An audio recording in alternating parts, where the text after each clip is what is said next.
انہوں نے بس اتنی یاد دہانی کروائی کہ یہ خبر اب سچی ثابت ہو گئی ہے،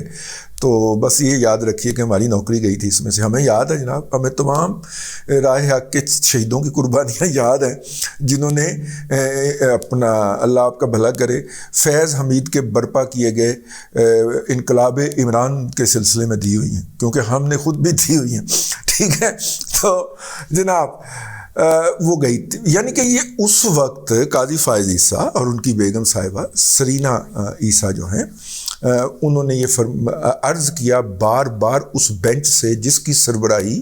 جناب عمر عطا بندیال صاحب فرما رہے تھے کہ بھائی جان یہ اس بات کو ذرا ٹیک اپ کر لیں کہ یہ جاسوسی کیوں ہوئی ہے اور یہ کیسے ہوئی ہے اور کس نے کی ہے۔ لیکن آپ نے نہ صرف کہ پروسیڈنگ کے دوران، عدالت کی کارروائی کے دوران اس کا کوئی نوٹس نہیں لیا، بلکہ فیصلے میں بھی اس کے حوالے سے کوئی ایک لفظ تحریر فرمانا پسند نہیں کیا۔ تو اب جب آپ نے خود اس کی کھلی اجازت دے دی کہ جو چاہے ججز کی، فیملیز کی، ان کے بچوں کی جاسوسی کر سکتا ہے، تو پھر وہ آگ آپ نے یہ آگ دوسروں کے لیے جلائی تھی تو آپ کے گھر تک آنی تھی۔ لگے گی آگ تو آئیں گے گھر سبھی زد میں، یہاں پہ صرف ہمارا مکان تھوڑی ہے۔ قاضی فائز عیسیٰ تو یہ کہہ کے ڈائس چھوڑ کے چلا گیا، ٹھیک ہے، لیکن وہ پرانی اردو کی کہاوت جو کسی کے لیے گدھا کھودتا ہے، یار پی ٹی آئی پہ بھی لاپ کر رہے ہوں تو منہ سے گدھا ہی نکلتا ہے، کسی کے لیے گڑھا کھودتا ہے وہ اس میں خود گرتا ہے۔ یہ گڑھا تو کھودا تھا قاضی فائز عیسیٰ کے لیے، وہ تو آدمی شریف آدمی تھا، بچ بچا کے روتا پیٹتا، ان کی فیملی جو تھی وہ وہاں سے نکل گئی، لیکن معذور ڈگ پڑے، اور وہ جو ہے وہ ان کی ساس صاحبہ کی جو تھی وہ آ گئی ہے سامنے۔ اب جس وقت میں آپ سے مخاطب ہوں اس وقت جو ہے وہ جج صاحب تشریف لائے، اور وہ مجھے لگتا ہے، میں نے عدالت میں موجود ایک صاحب سے پوچھا، میں نے کہا کہ یہ جو جسٹس اعجاز الحسن صاحب ہر فقرے کی طرف سے باقاعدہ کرسی پہ اچھلا کرتے ہیں اور وکلا کو مخاطب کہہ کے کیا کرتے ہیں کہ آپ غور سے سنیں مائی لارڈ شپ کیا کہہ رہے ہیں، آہو نہیں آہو والا جو کردار ہوتا ہے نا، وہ گانے کے اندر جو ایکسٹرا گرلز پیچھے آہو نہیں آہو کر رہی ہوتی ہیں، وہ انہوں نے وہ کردار اڈاپٹ کر رکھا ہوتا ہے بینچ کے اندر بیٹھ کے کہ وہ جناب ججز کو کہہ رہے تھے چیف صاحب جو کہہ رہے ہیں اے غور نہ سنو، اے کی کہہ رہے ہیں، ٹھیک ہے۔ تو وہ آج انہوں نے کہا کہ آج تو وہ بھی نہیں بولے، اور منیب اختر صاحب جو تھے ان کو تو ایموجی ہی مار گئی، وہ بھی نہیں بولے۔ تو پھر کیا ہوا؟ میں نے کہا، انہوں نے کہا جی وہ جج صاحب نے اپنی اسٹیٹڈ پوزیشن سے عدالت کی حد تک اب تک جو ہے وہ مراجعت اختیار فرمائی ہے، اور کہا ہے کہ نہ کوئی ہم نے حکم دیا ہے اور نہ ہی ہم نے کوئی ڈیڈ لائن دی ہے، یہ آپ کا اپنا معاملہ ہے، آپ کریں۔ اب انتظار ہے ریٹن آرڈر کا، کیونکہ نارملی تاریخ ان کی یہی بتاتی ہے کہ یہ عدالت میں کچھ کہا کرتے ہیں، عمر عطا بندیال صاحب آرڈر میں کچھ اور لکھوایا کرتے ہیں، اور نارملی اکثر جو ہے وہ غلط فیصلے، یہ منیب اختر صاحب تو امریکہ کا 1918 والا 1819 والا یا 1816 والا فیصلہ بھی مس کوٹ کرتے ہوئے رنگے ہاتھوں پکڑے جا چکے ہیں نا، ڈاکومنٹری ایویڈنس ہے اس کی۔ تو یہ اندر جا کے جو جھوٹ چتا لیا، جو غلط بیانیہ وہ کر کے تو فیصلے اندر سے بھجوا دیا کرتا ہے۔ تو کچھ لوگوں کا خیال ہے کہ آپ اس کے اوپر زیادہ چھلانگیں مت ماریں، کیونکہ ابھی انہوں نے فیصلہ تحریری دینا ہے اور وہ تحریری فیصلے کے اندر کوئی نہ کوئی ہٹ بیک کریں گے۔ تاہم ایک اور دوسرا گروپ ہے جس کا خیال ہے کہ نہیں، انہوں نے ایک کیس ٹیک اپ کیا ہے آج، اور وہ تھا چاروں صوبوں کے اندر الیکشن ایک وقت منعقد کروانے کا، ٹھیک ہے، اور اس کے اندر انہوں نے یہ آبزرویشن پاس کرتی ہیں۔ یہ عمر عطا بندیال صاحب کی روایت رہی ہوئی ہے کہ یہ جب پھول بھیجتے ہیں تو ساتھ میں پھول لے کے جانے والے کو ایک خنجر بھی دیا کرتے ہیں، جو پھول بھی دیتا ہے اور ساتھ میں خنجر بھی گھومتا ہے۔ یہ حکومت کو رگڑیں گے 21 ارب روپے والے کیس کے اندر، جو کہ الیکشن کے لیے دینے کا حکم دیا ہوا ہے۔ وہ کیس آج ٹیک اپ نہیں ہوا،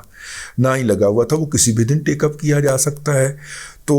بہرحال یہ دو مختلف آبزرویشنز ہیں اس حوالے سے۔ آج جج صاحب نے جو ان کا پچھلی دفعہ کی پھوں پھاں تھی کہ یہ کر دیں گے وہ کر دیں گے، آرڈر اپنی جگہ پہ قائم ہے، آرڈر 14 مئی والا اپنی جگہ پہ قائم ہے، یہ بات بھی آج انہوں نے نہیں دہرائی۔ اس بات کو دہرانا پڑا شاہ محمود قریشی کو ڈائس کے اوپر آ کے، اور آبزرویشن، میرا مطلب ہے جج صاحب کی آبزرویشن دہرانا پڑی، جج صاحبان نے نہیں دہرائی۔ ایک دوست نے مذاق میں کہا کہ لگتا ہے کہ عمرتاب بندیال صاحب سمجھا بجھا کے لائے ہوئے تھے دونوں کو کہ تم نے نہیں بولنا آج، اور وہ دونوں نہیں بولے، ورنہ تو وہ اچھل اچھل کے کرسی سے آگے ہو کے کرسی کے ایج کے اوپر بیٹھ بیٹھ کے تو بولا کرتے ہیں، آج وہ نہیں بولے۔ تو کیا ہم یہ سمجھیں کہ عدالت اپنا پارلیمنٹ نے جب اپنی طاقت کا تھوڑا سا اظہار کیا ہے تو پیچھے کو دوڑ لگ گئی ہے؟ نہیں، یہ اسٹریٹجک ریٹریو ہے، اور انہوں نے دیکھا کہ پریشر بہت زیادہ بن گیا ہے، 7 سالی آڈیو بھی آ گئی ہے، پارلیمنٹ میں تقریریں بھی ہو گئی ہیں،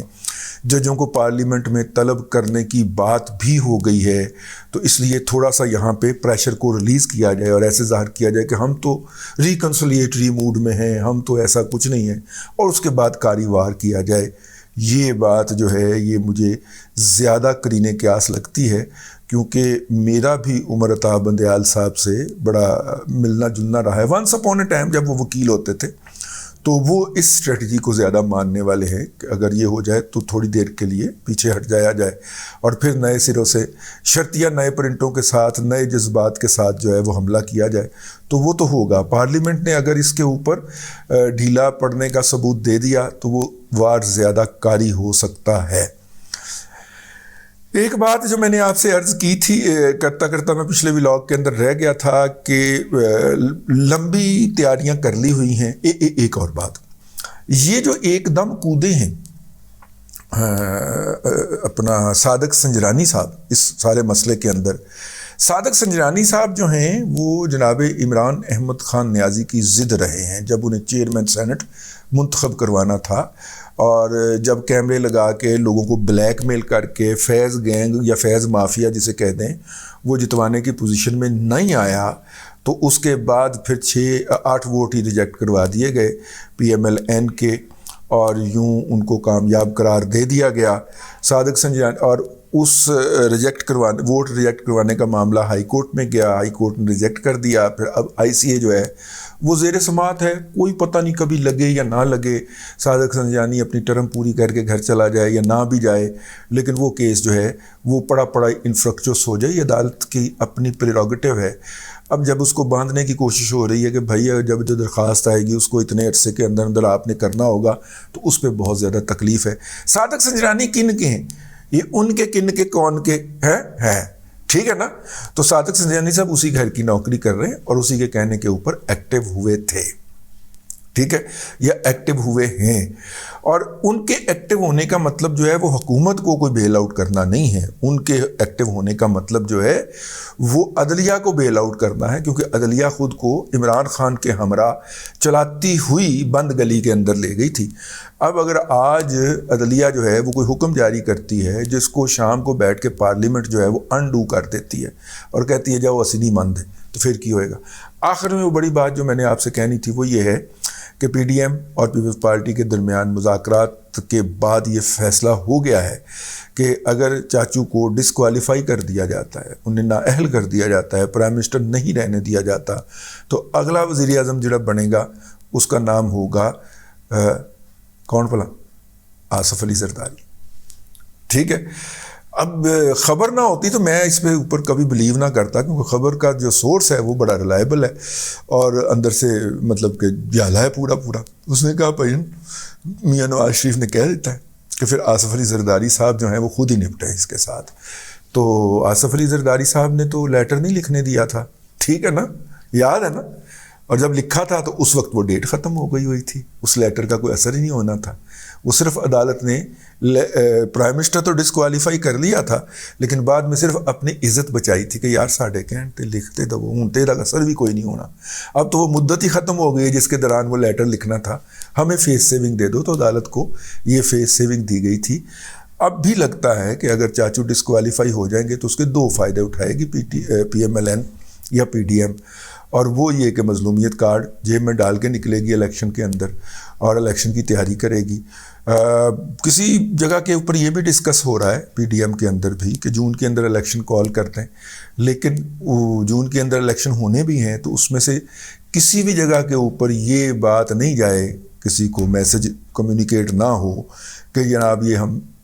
پی ٹی آئی کے کہنے کے اوپر کر رہے ہیں یا پی ٹی آئی نے ون کیا ہے۔